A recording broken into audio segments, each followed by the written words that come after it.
تو وائلنس کی ضرورت نہیں ہے, بلکہ ساتھ میں بیٹھ جائیں, چائے پی لیں اور ساتھ میں ایک دوسرے کے ساتھ ڈسکس کر لیں. آپ کو سمجھ میں آئے تو قبول کریں, نہ سمجھ میں آئے تو نہ قبول کریں.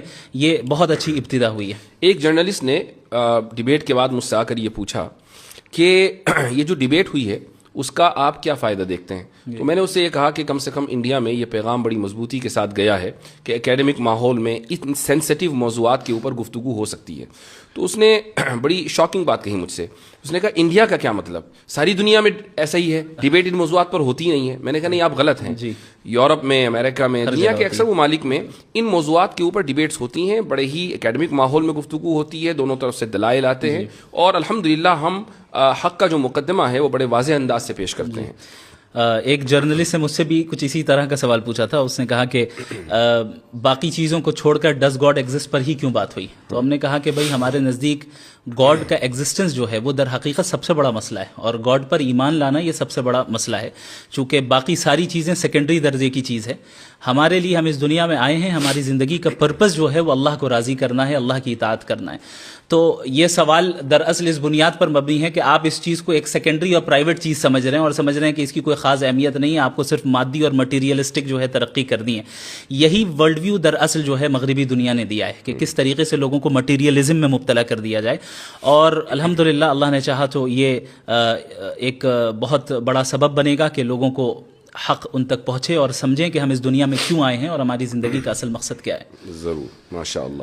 اچھا, ڈیبیٹ میں کچھ ٹاپکس ڈسکس ہوئے, اور ویسے تو آپ نے ماشاء اللہ وافی شافی جواب دیا وہاں پر, اور میں سمجھتا ہوں کہ جو شخص بھی اس 2 گھنٹے کی ڈیبیٹ کو دیکھے گا تو جن موضوعات کا احاطہ کیا گیا ہے ان موضوعات کے اوپر اس کو اچھی معلومات فراہم ہوگی. لیکن چند باتیں ہیں جن کو ٹائم کی لمیٹیشن کی وجہ سے, اور جو اس وقت جو وائب رہتی ہے اس میں آپ کو 5 باتیں کہنی ہیں, ٹائم کم ہے, اس میں سے 2 باتیں آپ نے کہہ دی اور 3 باتیں رہ گئی, تو اس لیے پوسٹ ڈیبیٹ انالیسس کا یہ فائدہ ہوتا ہے کہ جو بات رہ جائے اس کو بعد میں ذکر کر دیا جائے. جاوید صاحب نے ایک بات کہی, اور وہ یہ کہ مذاہب کی تاریخ چند ہزار سال سے زیادہ نہیں ہے, یعنی وہ 7-8 ہزار سال, اور انسان اس سے پہلے کا ہے, اور یہ جو مذاہب شروع کیے ہیں یہ تعلیم یافتہ لوگوں نے کیے ہیں, لیکن ساتھ میں انہوں نے جو اس کا ایک چیز ایڈ کی ہے وہ یہ کہ مذہب ایک عرصے تک رہا اور اس کے بعد وہ ختم ہو گیا, پھر دوسرا مذہب آیا, پھر تیسرا مذہب آیا. اس سے یہ پتہ چلتا ہے کہ خدا فانی ہے. جی اصل میں ان کی پوری توجہ ٹاپک سے ہٹ کے ریلیجن, چونکہ اکثر وہ ریلیجنس پر ہی بات کرتے آئے, اور مجھے لگتا ہے کہ گاڈ کے ایگزسٹنس پہ شاید ان کی پہلی ڈیبیٹ ہے, مجھے نہیں نظر آئی. تو وہ گاڈ کے ایگزسٹنس سے ڈائریکٹ خدا تک یعنی اصلی بندے سے پہلی ڈیبیٹ ہے. جی, اصلی بندے سے پہلی ڈیبیٹ ہے. جی جی, یہ بہت اہم پوائنٹ ہے. اس کی وجہ یہ ہے کہ یہ جشن ریختہ تو تھا نہیں کہ اس میں مثلا کوئی صحافی خاتون یا کوئی مرد بیٹھ گیا اور اس نے کبھی غالب کا شعر پڑھ دیا اور انہوں نے 5 اشعار کا اضافہ کر دیا, اور پھر مستر کے کچھ اشعار حالت اس طرح شاید وہ یہی سوچ کر آئے تھے, وہ یہ سوچ کر آئے تھے کہ بھئی میں کچھ بھی پھینک دوں گا یا کچھ بھی کہہ دوں گا, تو اس طرح نہیں ہوا کرتا. اور یہ ایک good lesson has been learned, جتنا صرف ان کے ذریعے بلکہ جتنے بھی لوگ تھے کہ جو الہاد کی طرف سے پیش ہوئے تھے آڈینس میں, ان کو بھی یہ پتہ چل گیا کہ اہل مذہب کے پاس جو مقدمہ ہے وہ بہت اسٹرانگ ہے. اور یہ صرف انہی کا نہیں بلکہ پورے ایتھیسٹک ورلڈ ویو کا یہ ایک طریقہ رہتا ہے کہ وہ یہ پریٹینڈ کرتے ہیں کہ ایتھیزم ڈیفالٹ پوزیشن ہے. جی ہاں, جبکہ ایسا نہیں ہے. اگر ہم تاریخ میں دیکھیں تو جو بہت سب سے پہلا جو ملتا ہے ایتھیسٹ یا ایتھیسٹک فلسفی جو ملتی ہے, اگر ہم ہندوستان سے ہی لیں تو تقریباً وہ میرے خیال سے 500 سے 600 بیفور کامن ایرا ہے, اور اس سے پہلے بھی مذاہب کے ہمارے پاس یعنی ٹیسٹیمنیز موجود ہیں, آثار ظاہر ہوئے ہیں, اور پتہ چلا ہے کہ ان سویلائزیشنز کے یہاں اس سے پہلے سے خدا کا تصور موجود تھا. بلکہ ہر مذہب میں اگر خدا کا تصور ہے, صحیح یا غلط اس سے قطع نظر, تو اس کا مطلب تو یہ ہوا کہ جب سے مذاہب ہیں تب سے انسانیت اس بات کے اوپر متفق ہے کہ خدا ہے. خدا کی تشریح میں تو اختلاف ہوا ہے, تو یہ تو یونیورسل ٹروتھ ہوا. صحیح. اور جہاں تک ان کا یہ کہنا ہے کہ مذاہب آئے اور چلے گئے, خدا فانی ہو گیا, تو وہ مذہب غلط تھا اس لیے فنا ہو گیا. اس کا خدا کہاں فانی ہوا, خدا تو باقی ہے, صحیح مذہب آج بھی باقی ہے. ہر مذہب فیت مانگتا ہے. یہ تو ایسے سردرد والی چیز ہے, پتہ نہیں یہ اس کھول میں مبتلا ہیں, اس سے کیوں نہیں باہر آ رہے ہیں. اصل میں ریچرڈ ڈاکنز نے یہ ذکر کیا ہے کہ فیتھ اور بلیف میں فرق ہے. فیتھ وہ ہے جو ارریشنل ہو اور اس کے پیچھے ایویڈنس نہ ہو, اور بلیف یہ ہے جو ایویڈنس بیسڈ ہو, ریشنل ہو, اور خود آپ ایکسپیرینس کر سکتے ہو. تو وہ ان کا اپنا ہے بھی نہیں, انہوں نے وہاں سے لیا اور اس پہ ان کو پورا فیتھ ہے. جی ہاں, اس پہ وہ غور نہیں کر رہے ہیں کہ صحیح ہے کہ نہیں ہے. جی ہاں. تو وہ ہمیشہ سے ہر ڈیبیٹ میں یہی کہتے ہیں, اسی لیے میں نے ان کو واضح کیا کہ بھائی فیتھ صحیح بھی ہو سکتا ہے, غلط بھی ہو سکتا ہے. آپ جو ڈیفینیشن فیتھ کی بیان کر رہے ہیں وہ بلائنڈ فیتھ ہے, اس کو تو ہم بھی نہیں مانتے ہیں. دو باتیں انہوں نے اور کہی ہیں. جی. ایک بات انہوں نے یہ کہی کہ انسان کی پیدائش رینڈم ہے, اور دوسری بات انہوں نے یہ کہی کہ انصاف انسانی تصور ہے. اس کو کیسے, مجھے یقین ہے کہ آپ نے اس وقت بھی جواب دیا تھا, لیکن پھر بھی اس کو تھوڑا سا الیبوریٹ کریں. انسان کی پیدائش رینڈم ہے, یہ تو ظاہر ہے کہ ان کے ورلڈ ویو کے اعتبار سے, ہمارے ورلڈ ویو کے اعتبار سے بالکل واضح ہے کہ ہم اس دنیا میں ایک مقصد کے تحت بھیجے گئے ہیں. اب ان حضرات کی طرف سے سوال یہ ہوتا ہے کہ بھائی اگر ہم بھیجے گئے اس دنیا میں تو خدا نے ہم سے پوچھا کیوں نہیں, اسی لیے وہ اپنے آپ کو کہتے ہیں کہ ہم رینڈملی آ گئے. تو یہ سمجھنا چاہیے بھائی خدا کا اور انسان کا درجہ کیا ہے. وہ خدا ہے, آپ کا امپلائی تھوڑی ہے جو آپ سے پوچھے گا.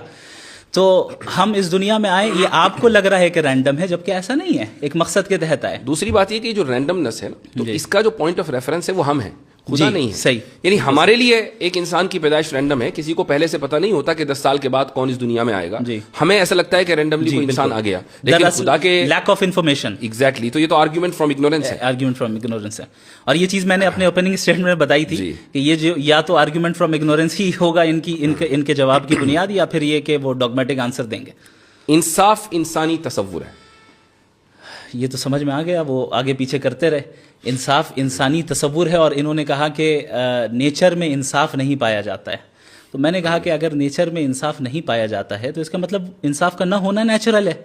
تو آپ کیوں اسٹرائیو کر رہے ہیں انسان کو لانے کے لیے, انصاف کو لانے کے لیے؟ اور انصاف اگر لوگوں کا بنایا ہوا ہے تو پھر مسئلہ وہی آبجیکٹو اور سبجیکٹو والا آتا ہے کہ آپ کیسے ڈیسائیڈ کریں گے کہ انصاف اچھی چیز ہے یا بری چیز ہے. آپ کے نزدیک انصاف اس لیے اچھی چیز ہے چونکہ سوشل کنسنسس ہے. تو سوشل کنسنسس تو ایسی چیز ہے جو ہر زمانے میں یعنی ہر 50 سال 100 سال میں چینج ہو جائے, اس کی تو کوئی گارنٹی نہیں ہے. جبکہ انصاف ایک ایسی چیز ہے جو کہ آبجیکٹیولی مورلی ٹرو ہے, اور جو چیز آبجیکٹیولی مورلی ٹرو ہو, ظاہر ہے کہ اس کے لیے کوئی ایسا فاؤنڈیشن اور اسٹرانگ فاؤنڈیشن چاہیے جو سوشل کنسنسس سے یا پرسنل پریفرنس سے چینج نہ ہو, بلکہ اکراس اسپیس اینڈ ٹائم یکساں رہیں, سیم رہیں. انصاف نیچر میں موجود نہیں ہے اور انسانی تصور ہے, یہ دراصل خدا کے وجود کی دلیل ہے. وہ اس طریقے سے کہ اگر انصاف across the natural world exist کرتا, جانوروں میں ہوتا, شیر پرندوں میں ہوتا اور پتھروں میں ہوتا, تو آپ یہ کہہ سکتے تھے کہ بھئی دنیا, انسان اس دنیا کا حصہ ہے تو اس میں بھی ہے, لیکن کہیں نہیں ہے, انسان میں ہے اور انسان ہی مکلف ہے. تو اس سے یہ ثابت ہوا نا کہ یہ بائی ڈیزائن ہے, بائی ایوولوشن نہیں ہے. صحیح. تو یہ ایک بہت مضبوط دلیل ہے جو وہ ہمیں ہمارے ہاتھ میں پکڑا رہے ہیں کہ یہ دلیل آپ میرے خلاف دے دیں. اچھا, ایک اور جو مسکنسیپشن ہے ایتھیسٹ کا, میرے خیال سے اس کو کلیئر کرنا بہت ضروری ہے, اور وہ یہ ہے, اور مجھے اس کا اندازہ ہے کہ اس وقت اس کو کلیئر نہیں کیا جا سکتا تھا چونکہ ہماری جو ڈیبیٹ ہے وہ ایگزسٹنس آف گاڈ پر ہے یا تھی, وہ مذہب کے اوپر نہیں تھی. اور یہ جو مسکنسیپشن ہے وہ یہ ہے کہ اہل مذاہب کے یہاں سوال کو ڈسکریج کیا جاتا ہے, کہا جاتا ہے کہ سوال مت کرو, اور جو لوگ سوال کرتے ہیں وہ ترقی کر کے کہاں تک پہنچ گئے, اور جن لوگوں نے سوال کو ڈسکریج کیا وہ آج کہاں پڑے ہوئے ہیں. تو یہ جو مسکنسیپشن ہے اس کو ذرا کلیئر کیجیے. میں نے وہاں پر یہ بات کہی تھی کہ مذاہب اور ظاہر ہے بالخصوص اسلام سوال کرنے سے ڈسکریج نہیں کرتا ہے, ہاں بیجا سوال کرنے سے ڈسکریج کرتا ہے. تو صحیح سوال اور غلط سوال, کہاں سوال کرنا چاہیے کہاں نہیں کرنا چاہیے, یہ دراصل فرق ملحوظ رکھنا چاہیے. اب ایک انسان اللہ سے بیجا سوالات کریں جیسے کہ وہ کرتے آئے ہیں, ولیعذ باللہ ان کے الفاظ ہیں کہ اگر وہ ہے تو پھر اس کی کیا مجال ہوگی, میں پوچھوں گا اور یہ کروں گا, تو ظاہر ہے یہ بیجا چیزیں ہیں. تو یہاں پر آپ کو سوال کرنے کی اجازت نہیں ہوگی, چونکہ جب آپ نے گاڈ کے ایگزسٹنس کو تسلیم کر لیا تو آپ نے اس کی اتھارٹی کو مان لیا ہے. اب جس کی اتھارٹی کو آپ نے تسلیم کر لیا ہے تو اب اس سے سوال نہیں ہوگا. ہاں, لیکن اس اتھارٹی کو تسلیم کرنے کی تلاش میں جب تک آپ اس راستے میں ہیں, ظاہر ہے سوال کرنا, اسی لیے قرآن کہتا ہے فَاسْأَلُوا أَهْلَ الذِّكْرِ إِن كُنتُمْ لَا تَعْلَمُونَ, کہ تم علماء سے سوال کرو, اہل علم سے سوال کرو, جاننے والوں سے سوال کرو اگر تمہارے پاس علم نہیں ہے. تو یہ بھی دراصل ایک ڈوگمیٹک آرگیومنٹ ہے جو ایتھیسٹک دنیا کی طرف سے اٹھایا جاتا ہے کہ مذہب تو سپریس کرتے ہیں. اچھا ایسا ہو سکتا ہے کہ ماضی میں بہت سے مذاہب ایسے گزرے ہوں اور ابھی بھی ایسے مذاہب ہوں جو ان چیزوں کو ڈسکریج کرتے ہوں, لیکن اگر ظاہر ہے اگر وہ کرتے ہیں تو ہم تو اسے سپورٹ نہیں کرتے. ہم تو جو اس مذہب کے قائل ہیں جو صحیح مذہب ہے. جو میں نے ابھی کہا کہ اس وقت اس سوال کا جواب اس طریقے سے دینا ممکن نہیں تھا چونکہ ڈیبیٹ ریلیجن پر نہیں ہے, ورنہ قرآن کریم نے واضح طور سے کہہ دیا ہے کہ لا تسألوا عن اشیاء ان تبد لکم تسؤکم. یہ ان تبد لکم تسؤکم کا جو اضافہ ہے وہ خود بتا رہا ہے کہ مطلق سوال سے منع نہیں کیا جا رہا ہے بلکہ ایسے بیجا سوالات سے منع کیا جا رہا ہے جو نقصان دہ ہیں, وہ خود آپ کے لیے نقصان دہ ہیں. تو یہ جو ان لوگوں کی طرف سے ایک مسکنسیپشن پھیلایا جاتا ہے اس کو ٹھیک کرنا بہت ضروری تھا. اسی طریقے سے اگر آپ ہماری ہسٹری کو دیکھیں, خدا کی ذات اور خدا کی صفات کے تعلق سے میں سمجھتا ہوں کہ جتنا ڈسکشن ماضی میں ہو چکا ہے بالکل ابتدائی دور میں معتزلہ کے دور میں اور اس کے بعد, تو وہ پورا کا پورا رچ ٹریڈیشن اور کلچر یا کہہ لیں کہ پورا لٹریچر وہ آج بھی ہمارے پاس موجود ہے. اور بہت سے کریکلمز میں جو اسلامک ٹیچنگ کے اسلامک اسٹڈیز کے کریکلمز ہیں ان میں پڑھایا جاتا ہے. آپ دیکھیں کہ معتزلہ نے سب سے پہلے صفات کا انکار کیا. کیا آپ یہ کہہ سکتے ہیں کہ بھائی آج کوئی ایسا کر کے دکھا دے؟ بھائی معتزلہ نے اللہ تعالیٰ کی ذات کو صفات سے ڈیٹیچ کر دیا اور کہا کہ اس کی کوئی صفت نہیں ہے, تو کیا ان کی گردنیں مار دی گئیں یا یہ کہا گیا کہ تمہیں سوال کرنے کا حق نہیں ہے؟ تو یہ ایک بہت ہی بڑا دھوکہ ہے کہ جو ان لوگوں کی طرف سے پھیلایا جاتا ہے. جی ہاں, ایک بڑا بچکانا سوال آیا اور میں تو بہت زیادہ حیرت زدہ رہ گیا, اور یہ حیرت کی وجہ یہ رہی کہ جب میں نے اس موضوع کے اوپر کام کرنا شروع کیا آن لائن اور سوشل میڈیا کے اوپر میں آیا, تو بالکل ابتدائی دنوں میں غالباً یہ بات ہے 2016 یا 17 کی, تو اس وقت جو بہت لو آئی کیو قسم کے اسلاموفوبز ہوا کرتے تھے وہ آ کے یہ سوال کیا کرتے تھے کہ قرآن میں ڈائناسور کا تذکرہ کیوں نہیں ہے. بڑے تعجب کی بات ہے. میں حیرت زدہ رہ گیا کہ جاوید صاحب ابھی تک ایوالو کیوں نہیں کر پائے اکیڈمیکلی. اصل میں اب تک وہ رسل کو ہی پڑھ رہے ہیں. وہ اب تک رسل تو کو ہی پڑھ رہے ہیں. جی ہاں, تو آپ کا جو جواب تھا وہ بڑا زبردست تھا ماشاء اللہ, کہ قرآن ہدایت کے لیے ہے, وہ جیوگرافی یا زوالوجی یا اس طرح کے مضامین کو کور کرنے کے لیے نہیں ہے. کچھ چیزوں کا اس میں مظاہر فطرت کے تحت تذکر آ گیا, وہ بات الگ ہے. اچھا, اب آ جاتے ہیں ہم اس عظیم الشان لفظ کی طرف کہ جس کو ہمارے جاوید صاحب آخر تک سمجھ نہیں پائے. کنٹینجنسی. جی ہاں, کنٹینجنسی. کہیں میں نے وارن کر رہا ہوں کہ کہیں لوگ جاوید صاحب کی چڑ نہ رکھ دیں کنٹینجنسی, ان کے ہاں نیچے جا کے ٹویٹر کے اوپر یہ لفظ ٹائپ نہ کرنے لگیں. یعنی میں انکریج نہیں کر رہا ہوں, please don't take me wrong, لیکن ایسا ہو سکتا ہے. اس کی وجہ یہ ہے کہ یعنی ایک بہت ہی معمولی آرگیومنٹ, معمولی ان دا سینس کہ تمام داعین جو اس میدان میں کام کر رہے ہیں, جتنے بھی دعات ہیں یا جو ڈیبیٹس کرتے ہیں, جن کو ان موضوعات سے دلچسپی ہے, چاہے وہ اس طرف کے ہوں یا اس طرف کے, یعنی وہ مسلمان ہوں یا غیر مسلم ہوں, وہ آرگیومنٹ آف کنٹینجنسی سے واقف ہیں. جی, آپ ایک نہ بڑا چہرہ ہیں الہاد کا اس ملک میں, اور آپ ڈیبیٹ کرنے کے لیے آئے ہیں اور نیشنل پلیٹ فارم کے اوپر ڈیبیٹ کرنے کے لیے آئے ہیں, راجدھانی سے وہ میں ڈیبیٹ ہو رہی ہے, اور آپ یہ نہیں سمجھ پا رہے ہیں کہ آرگیومنٹ آف کنٹینجنسی ہوتا کیا ہے. اور جبکہ ایکسپلین کیا گیا کئی مرتبہ اردو میں بھی اور ہر طریقے سے, آپ نے بھی کھڑے ہو کر سوال کیا سے اور انفینٹ ریگریس کو سمجھانے کی کوشش کی, لیکن اس کے بعد بھی نہیں سمجھ سکے. بڑا تعجب ہے. میں سمجھتا ہوں کہ اب جس عمر میں وہ پہنچ گئے ہیں, جیسے اب ظاہر ہے ایتھیسٹک ورلڈ ویو الگ ہے, ہمارے ورلڈ ویو میں جب اس عمر کے میں کوئی پہنچ جائے اور دیندار ہوں تو ہم پھر ان کو کہتے ہیں کہ گوشہ نشینی اختیار کرتے ہیں وہ حضرات اور دعا کرتے ہیں, ہم ان سے دعا کی درخواست کرتے ہیں. اب انہیں اپنے ورلڈ ویو میں گوشہ نشین بن جانا چاہیے. اب جو ہے وہ ان چیزوں میں نہیں پڑنا چاہیے, بلکہ توجہ دیں اور کوشش کریں کہ بھئی کیا بات ہے, حقیقت کو تلاش کرنے کی کوشش کریں, اپنے حد تک رکھیں. کیونکہ ایک ڈیبیٹ کے اندر الیکٹران اور نیوٹران کی تسبیح پڑھیں. ایک ڈیبیٹ کے اندر 2 گھنٹوں کے اندر کتنی جگہ وہ اپنے آپ کو کانٹرڈکٹ کر رہے ہیں. اگر ہم اس کو ریکیپ کریں اور دیکھیں, جب ہم مورالیٹی کی بات کرنے آئے تو وہ کہہ رہے ہیں کہ سوسائٹی سے مورالیٹی طے ہوگی, تو ہم نے کہا آپ نازی جرمنی کو سپورٹ کرتے ہیں. پلانٹ ارتھ, تو پلانٹ ارتھ میں جو ہے اکثریت جو ہے مذہب خدا کو مانتی ہے, آپ نہیں مانتے. پھر لاسٹ میں کہہ رہے ہیں کہ میں میجورٹی والی بات واپس لیتا ہوں. وہ بہت اہم پوائنٹ ہے, بہت اہم پوائنٹ ہے. اچھا, یہ جو آرگیومنٹ آف کنٹینجنسی ہے یقیناً لوگوں نے اس کو سمجھ لیا, لیکن پھر بھی ہمارے ناظرین کے لیے اس کو مختصر انداز میں سمجھائیے. دیکھیں, اس کائنات کی ہر چیز کنٹینجنٹ ہے. اس کا مطلب یہ ہوتا ہے کہ یہ ایگزسٹ کر بھی سکتی تھی اور نہیں بھی کر سکتی تھی, یعنی اس کا ایگزسٹ کرنا کوئی نیسیسری چیز نہیں تھی. اور اگر ایگزسٹ کرتی تو ڈفرینٹ لاز کے ذریعے بھی کر سکتی تھی. یعنی ابھی جو لاز آف نیچر چل رہے ہیں, ہو سکتا ہے کوئی اور لا آف نیچر ہو. علم کلام کے طلباء کے لیے اضافہ کر دوں, اسی کو ممکن الوجود کہا جاتا ہے. ممکن الوجود عدم ہو سواء. جی, تو جو ممکن الوجود ہوگا, جو کنٹینجنٹ ہوگا, وہ ظاہر ہے کسی اور کے اوپر ڈیپینڈڈ ہوگا اپنے ایگزسٹنس میں. تو اب وہ کس کے اوپر ڈیپینڈنٹ ہے, ہم یہ دیکھیں گے کہ بھائی کیا وہ چیز بھی کنٹینجنٹ ہے, ممکن الوجود اچھا, اور ہے. یہاں پر بھی اس کا اضافہ ضروری ہے. لوگ کہیں گے کیوں ہوگا؟ اس کی وجہ یہ ہے کہ جب ایک چیز کا وجود اور عدم دونوں برابر ہیں, دے ترازو کے دو پلڑے ہیں, تو کسی ایک پلڑے کو بھاری ہونے کے لیے اس میں وزن ڈالنا ضروری ہے. یہ وزن ہے ارادے کا. تو کسی نہ کسی نے تو ارادہ کیا ہوگا نا, کہ جس نے عدم پر وجود کو ترجیح دی ہوگی, اس لیے کنٹینجنسی ہے. جی آگے بولیے. تو یہاں سے عقلی طور پہ لاجیکلی ہم اس نیسیسری بینگ تک پہنچتے ہیں جو واجب الوجود ہے, یعنی جس کا ایگزسٹ نہ کرنا ناممکن ہے. چونکہ اگر وہ ایگزسٹ نہ کرے تو ظاہر ہے یہ ساری چیزیں وجود میں نہیں آ سکتی. اور اس واجب الوجود ذات کا انڈیپینڈنٹ ہونا, ایٹرنل ہونا, نالجبل ہونا, سیلف سفیشینٹ ہونا اور ایک ہونا یہ زیادہ یہ بالکل ضروری ہے. تو یہ جب باتیں میں نے کہی تو لاسٹ میں یہ کہہ رہے ہیں کہ ان کے نزدیک تو عقل سے ہم خدا کو جان ہی نہیں سکتے. یعنی یہ کانٹرڈکشن ہے. یعنی پورا آرگیومنٹ اس پہ تھا کہ عقل کے ذریعے ہم خدا کے ایگزسٹنس کو کیسے جانیں, اور آپ وہ نہیں سمجھ پا رہے ہیں, اور اخیر میں کہہ رہے ہیں آپ تو کہہ رہے ہیں کہ عقل سے ہم سمجھ نہیں سکتے. تو میرے خیال سے یہ ان کی عمر کا تقاضا تھا. اور اسی طریقے سے وہ انفینٹ ریگریس اور تسلسل کو بھی نہیں سمجھ پائے. بلکہ حیرت ناک بات یہ کہ جب میں نے ان سے سوال کیا کہ آپ اس کو درست سمجھتے نہیں, تو انہوں نے کہا میں درست سمجھتا ہوں. میرے خیال سے وہ سمجھ ہی نہیں پائے انفینٹ ریگریس کیا ہے, اس لیے انہوں نے کہہ دیا. اور آپ نے بڑی اچھی مثال دی کہ کئی سارے شعراء ایک ساتھ پوئٹس کھڑے ہوں, اور مان لے جاوید اختر صاحب سب سے آگے ہوں, اور وہ کہیں کہ میں اس وقت تک پوئٹری نہیں لکھوں گا جب تک پیچھے والا نہ لکھے, اور وہ کہے کہ میں نہیں لکھوں گا جب تک پیچھے والا نہ کہے.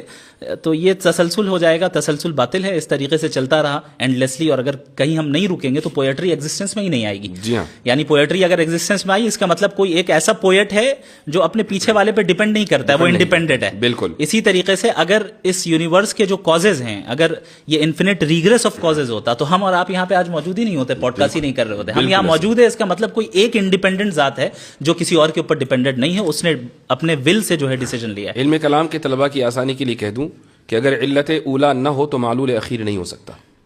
ماشاءاللہ. تو اچھا یہ بتائیں کہ اس میں علم کلام کا کتنا رول رہا آپ کی ڈیبیٹ میں, آپ کے لیے؟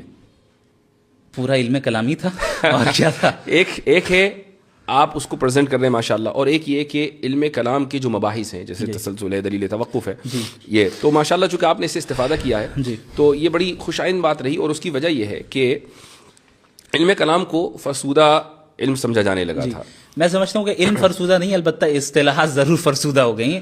ان کو تھوڑا سا ریفائن کرنا چاہیے اور جدید علم کلام کی طرف لانا چاہیے. یہی بات ہے کہ جب ہم علم کلام کی تجدید کی بات کرتے ہیں نا, تو تجدید لسان یعنی زبان کی تجدید کو چھوڑ کر ہم کانٹینٹ کی تجدید پر چلے جاتے ہیں. ہاں یہ ایک پرابلم ہے. تو لوگ یہی نہیں سمجھتے کہ علم کلام کی تجدید کا کیا مطلب ہے. یعنی میں اس بات سے متفق ہوں کہ آج کی آپ کی جو ڈیبیٹ کامیاب رہی ہے وہ اس لیے کہ جو ٹرمینالوجیز دقیق مباحث علم کلام کے اندر پائے جاتے ہیں عربی میں, آپ نے ان کو انگلش کے قالب میں ڈھال کر لوگوں کے سامنے پیش کیا اور لوگوں کو سمجھ میں آ گیا. اگر آپ تسلسل اور دور اور دلیل توقف اور یہ سب کہہ رہے ہوتے اور معلول اخیر اور علت اولا, تو یا تو میں سمجھ رہا ہوتا یا آپ سمجھ رہے ہوتے. صحیح بات ہے. اور اللہ تعالیٰ آپ کو جزائے خیر عطا فرمائے, اس میں آپ کا بہت بڑا رول ہے, آپ سے ہی سیکھا ہے. بارک اللہ فیکم. اچھا ایک سوال جو بہت اہم ہے وہ ہے اللہ تعالیٰ کی انٹرفیرنس اور دعا. اس کے تعلق سے آپ کیا کہیں گے؟ یعنی یہ سوال ذہن میں آتا ہے کہ اگر خدا نے ہر چیز کو سیٹ کر دیا اور اب وہ سائیڈ میں ہو گیا, جیسے چیزیں چلنی چاہیے ویسی چل رہی ہیں ایک میکینسٹک انداز میں, تو پھر دعا مانگنے کی ضرورت ہی نہیں ہے. اور اگر ایسا نہیں ہے تو دعا مانگنے کی ضرورت ہے. ایسا تو نہیں ہے کہ میکینٹک اسٹائل میں جو ہے یہ دنیا چل رہی ہے, بلکہ اللہ رب العالمین ہر لمحے اس نظام کو چلا رہا ہے اور اس کی تدبیر کر رہا ہے. انسانی زندگی میں بنیادی طور پہ دو قسم کے احوال آتے ہیں. ایک وہ ہیں جن پہ اس کا کنٹرول نہیں ہوتا ہے, اور دوسرا وہ ہے جس پہ اس کا کنٹرول ہوتا ہے. مثال کے طور پہ ہم فری ول کا استعمال کر کے ہم اعمال کرتے ہیں, اعمال کو انجام دیتے ہیں, اب چاہے اچھا عمل کریں یا برا عمل کریں. بہت سے حالات ایسے ہوتے ہیں جہاں پہ ہمارا کنٹرول نہیں ہے. مثلا کوئی حادثہ ہو گیا یا کوئی ایسی چیز آ گئی جسے ہم تبدیل نہیں کر سکتے ہیں, تو وہ براہ راست اللہ کے حکم سے ہوتا ہے. تو دعا کی اہمیت اس لیے بھی باقی رہتی ہے چونکہ وہ حالات بھی ایک طرف ہیں جہاں پہ آپ کا کوئی کنٹرول نہیں ہے اور اللہ کا مکمل کنٹرول ہے. دوسری چیز, جب ہم کوئی عمل اپنے فری ول سے بھی کیوں نہ کر رہے ہوں, اللہ کی توفیق ضروری ہوتی ہے. اس لیے اللہ سے دعا مانگنے کا حکم خود اللہ نے دیا. اور اگرچہ ایسا ممکن ہے کہ اس دنیا میں ہو سکتا ہے کہ ہم جو مانگ رہے ہیں اللہ سے وہ ہمیں اس دنیا میں نہ ملے, لیکن اس کا جو ریوارڈ ملنا ہے وہ اللہ کے یہاں متعین ہے. اسی لیے اللہ کے نبی صلی اللہ علیہ وسلم نے دعا کو عبادت قرار دیا. تو ظاہر ہے یہ مستقل ایک عبادت ہے. یعنی بالفاظ دیگر یہ کہا جا سکتا ہے کہ ہم دعا مانگتے ہیں تو اس بات کی کوئی اس بات کی کوئی یعنی گارنٹی نہیں ہے کہ وہ دعا اسی انداز سے قبول ہوگی جس انداز سے ہم چاہ رہے ہیں. جی یعنی ہو سکتا ہے کہ وہ اجر کی صورت میں قبول ہو جائے, ہو سکتا ہے کہ وہ تاخیر کی صورت میں قبول ہو جائے. ایک بات. دوسری بات یہ بھی ہے کہ ہمیں کیا معلوم کہ دعا کس انداز سے قبول ہوگی. یعنی ہمارا کام تو دعا مانگنا ہے, وہ آل وائز ہے, ہم آل وائز نہیں ہیں. جی. تیسری بات یہ ہے کہ ایک بات شرح عقائد میں لکھی ہوئی ہے, میں تمام لوگوں کے ساتھ اس کو شیئر کرنا چاہوں گا. یہ مبحث وہاں آیا ہے اور اس میں تفتازانی یہ فرماتے ہیں کہ وہ ایک حدیث ہے جس کے تحت یہ کلام ہے کہ لا يرد القدر الا الدعاء, کہ تقدیر کو صرف دعا بدلتی ہے. اب یہاں سوال یہ ہوتا ہے کہ کیا دعا سے واقعی تقدیر بدل جاتی ہے؟ تو اس کا جواب انہوں نے یہ دیا ہے کہ مثلا ایک انسان ہے اور اس نے دعا, اللہ تعالیٰ کے علم میں یہ بات ہے کہ یہ دعا مانگے گا اور دعا مانگ کر فلاں کام ہوگا. یہ دعا بھی چونکہ عبادت ہے, تو اگر یہ دعا مانگے گا نیکی کی تو اس کی عمر 60 سال ہوگی, اور دعا نہیں مانگے گا تو اس کی عمر 40 سال ہوگی. لیکن چونکہ اللہ کے علم میں ہے کہ دعا مانگے گا تو ہر حال میں دعا مانگتا ہے, تو دعا نہ مانگنے کے لیے جو ایلیجیبل عمر ہے دعا نہ مانگنے کی صورت میں وہ 40 سال ہے, اور مانگنے کی صورت میں جو ایلیجیبل عمر ہے وہ 60 سال ہے. اور یہ دونوں چیزیں اللہ تعالیٰ کے علم میں ہیں. تو وہ یہ ساری چیزیں, یعنی اس سے جو میں نے اضافہ کیا ہے بتانے کا مقصد یہ ہے کہ یہ جو مباحث آج کانسٹیٹیوشن کلب میں ڈسکس ہو رہے تھے, یہ تو تفتازانی نے 1000 سال پہلے لکھ دیے نا. بات یہ ہے کہ ہمارے جو طلباء ہیں, اساتذہ ہیں, میں ان کی توجہ اکثر و بیشتر اس طرف مبذول کراتا ہوں کہ آپ کے پاس ایک مضبوط علمی روایت ہے, اس مضبوط علمی روایت کو صرف پیش کرنے کا سلیقہ چاہیے, بالکل اس کے علاوہ اور کچھ نہیں. ایک اور لاسٹ پوائنٹ میں ذکر کروں گا اور اس کے بعد انشاءاللہ اپنی گفتگو کا اختتام کرتے ہیں. ملحدوں سے ایک سوال ضرور کیا جانا چاہیے کہ بھائی یہ کیا وجہ ہے کہ انسان ہی کے اندر اتنا شعور آیا ہے کہ وہ if then یعنی if A then B کا سوال کرتا ہے. یہ سوال گھوڑا, گدھا, بکرا یہ سب کیوں نہیں کرتے؟ جبکہ ڈاروینین ایوولوشن کے قائل ہیں, ڈاروینین ایوولوشن کے قائل ہیں, سب کا ایوولوشن ہوا ہے. تو کہیں گے نہیں, اصل میں وہ انسان کے اندر جو نیورونز ہیں, نیورو سیلز ہیں, وہ زیادہ ہیں. تو اگر یہ دیکھا جائے تو بھئی ہاتھی کے اندر زیادہ ہیں. وہ کہیں گے نہیں, اصل میں فرنٹل لوب میں جو نیورو سیلز ہیں نا وہ زیادہ ہیں. تو ٹھیک ہے, یہ آپ نے کیسے کا جواب دیا نا, آپ نے کہا اس لیے شعور ہے کہ اس کے فرنٹل لوب میں نیورو سیل زیادہ ہیں. میں پوچھتا ہوں کہ کیوں زیادہ ہیں؟ کیوں کا جواب سائنس کبھی نہیں دے سکتی, وہ میکینزم کو ہی بتاتی ہے. جی ہاں. تو چلیں مفتی صاحب, بہت اچھا لگا. ایک چیز اور ہے جس کا ذکر میں کروں گا جو نظر آیا کہ, اور صرف انہی کے ساتھ نہیں, اور بھی جو دیگر ایتھیسٹ ہیں, وہ یہ ہے کہ جب ان کے پاس کوئی لاجیکل آرگیومنٹ نہیں ہوتا ہے فوراً ایموشنل آرگیومنٹ پہ آ جاتا ہے. آپ نے دیکھا کہ کیسے غزہ کے مسئلے کو وہ پوائنٹ ذکر کرنا بہت ضروری تھا. جی ہاں. تو پوری ڈیبیٹ میں ان کے پاس کوئی جواب نہیں رہا. اب وہ ایموشنلی جو ہے لوگوں کو ٹریگر کرنے کی کوشش کرنے لگے کہ بھئی غزہ میں اتنا قتل ہو رہا ہے اور یہ ہو رہا ہے اور وہ ہو رہا ہے. میں نے ان سے یہ سوال کیا کہ بھئی اگر بالفرض مان لیں کہ اس یعنی خدا نہیں ہے, تو آپ بتائیے کہ پھر اس کے ظلم کا اور ان کی سفرنگ کا کیا ہوگا, اور آپ کیسے ایول کو ڈیفائن کرتے ہیں؟ اب وہاں جا کے ان کے پاس کوئی ڈھنگ کا جواب نہیں رہا, چونکہ آبجیکٹیولی ایول کا موجود ہونا بھی در حقیقت خدا کے ہونے کی دلیل ہے. باقی ہمارے ورلڈ ویو کے اعتبار سے ہم اس دنیا میں ٹیسٹ کے لیے آئے ہیں, ہمارا امتحان ہو رہا ہے, ہماری آزمائش ہو رہی ہے. کیا صحابہ کرام نے قربانیاں نہیں دی؟ جس طرح آج غزہ کے مسلمان قربانی دے رہے ہیں, صحابہ نے بھی دی, اور تاریخ اسلامی میں سب نے دی. اور الحمدللہ ابھی بھی جو غزہ میں شہید ہو رہے ہیں وہ دین سے دور نہیں ہو رہے اور دین سے قریب ہوتے چلے جا رہے ہیں. صحیح بات ہے. جی. اچھا, یہ لوگ یہ سمجھ رہے ہیں, بہت سے لوگ یعنی ملحدین میں سے, کہ بھئی آپ نے غزہ کی جو جینوسائیڈ ہے اس کو جسٹیفائی کر دیا. یہ اصل میں ان کا, اسے کہتے ہیں اسٹرامین فیلیسی. جی. کہ جہاں where you misrepresent your opponent. جی ہاں, آپ اپنے سامنے والے کو مس ریپرزینٹ کرتے ہیں. بھائی ہم سے زیادہ اور کون امپیتھی رکھے گا غزہ والوں سے؟ آپ تو ایک ملحد ہیں, ایک ایتھیسٹ ہیں, آپ کے پاس تو مورالیٹی کی کوئی بنیاد ہی نہیں ہے, آپ تھوڑی رکھیں گے. یعنی ان کا جو پورا آرگیومنٹ ہے غزہ کے تعلق سے وہ اس مفروضے کے اوپر مبنی ہے کہ چونکہ اللہ تعالیٰ قادر مطلق ہے, پوائنٹ اے. پوائنٹ بی, چونکہ آپ دعا مانگ سکتے ہیں. پوائنٹ سی, تو آپ دعا مانگ کے رکوا دیں. یہ کیوں نہیں کروا رہے ہیں؟ یہ تو سمجھ رہے ہیں کہ آٹومیٹک جیسے بٹن کو دباتے ہیں ویسے ریموٹ کی طرح اللہ کام کرے, ولیعوذ باللہ تعالی. پوائنٹ اے قادر مطلق ہے, اس میں کوئی شک نہیں ہے. پوائنٹ بی ہم دعا مانگتے ہیں, اس میں کوئی شک نہیں ہے. لیکن پوائنٹ سی کہ ہم دعا مانگ کر کام کروا دیں, ان دو شروع کے مقدمات اور تیسرے مقدمے میں کوئی تلازم نہیں ہے. صحیح. اللہ اس وقت کرے گا جب وہ جانتا ہے کہ بہتر ہو, اور جب وہ کرنا چاہے گا ہمارے اعتبار سے نہیں کرے گا. بالکل. ماشاء اللہ. ایک مرتبہ پھر آپ کے توسط سے پوری امت کو مبارکباد. جزاکم اور اللہ یہ خیرا. ایک بہت بڑا دن ہے اور بہت بڑا ایونٹ ہے. الحمدللہ. اور الاسلام یعلو ولا یعلى علیہ وقل جاء الحق وزهق الباطل ان الباطل كان زهوقا. جزاكم الله خير بارك الجزاء. الله فيكم. بل نقذف بالحق على الباطل فيدمغه فإذا هو زاهق ولكم الويل الويل مما مما تصفون. تصفون. جزاكم الله خيرا.